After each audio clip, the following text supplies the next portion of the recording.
How to choose the right speakers. Welcome to Video Jug. I'm Stuart Headlam, and no matter how sleek and minimalist your hi-fi may be, it'll only sound as good as your speakers do. So we went down to Richer Sounds to find out what goes into getting a good pair of speakers. Modern speakers come in a variety of designs, from the small and sleek through to the giant black monster sound 2001 monolith variety. These speakers not only look different, but provide a different range of sounds.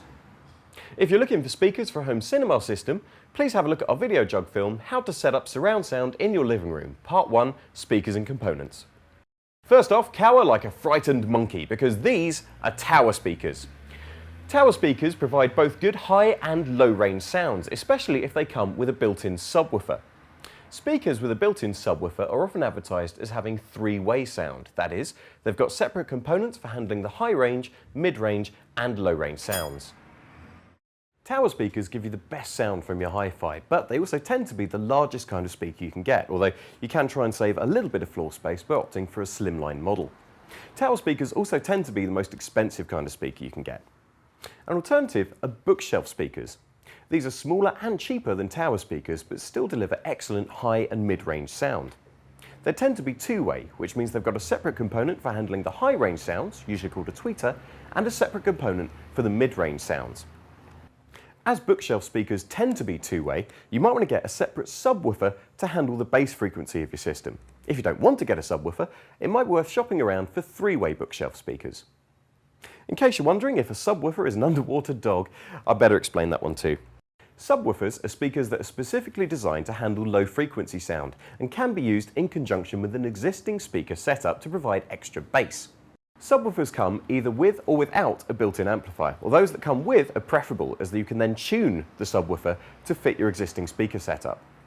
All those bass sounds also need a lot of power, so make sure any amplifier you have provides a lot of wattage. The good news is that bass sound is omnidirectional, which means it's very hard to tell where it's coming from. That means you can put the subwoofer anywhere you like in the room and still fill it with plenty of thump.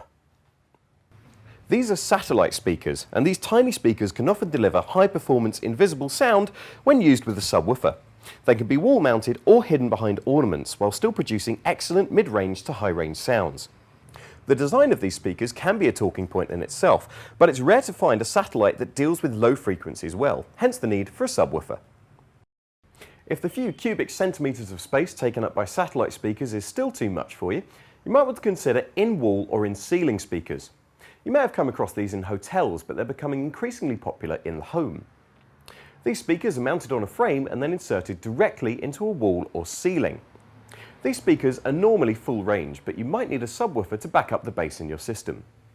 The disadvantage with these speakers is that they can be very hard to install and even harder to move once they're in, so think very carefully about their placing before you install them. It may sound obvious, but try and listen to your speakers before you buy them. Here you're not just listening for how loud they'll go, although this can be fun, you're actually listening for how well they handle different frequencies of sound. For example, a song with a thumping bass line might sound different on one set of speakers as it does on another. Take along a selection of familiar CDs and listen to a selection of songs that gives you a wide a range of sound as possible. Since speakers are going to be part of the furniture of your room, it's okay to make a decision based on how they look. With the amount of speakers out there, you should be able to find some that please both your eyes and your ears. If you're buying speakers separately to an amplifier, it's vital to check that they're compatible. Check what power the amplifier can supply per channel and with what resistance. The power will be shown in watts and the resistance in ohms. As a guide, choose speakers that use half the power and the same resistance. However, for the best results, write down the wattage, ohms and model type of your amplifier and consult with a salesperson as to which speakers will best perform with your amp.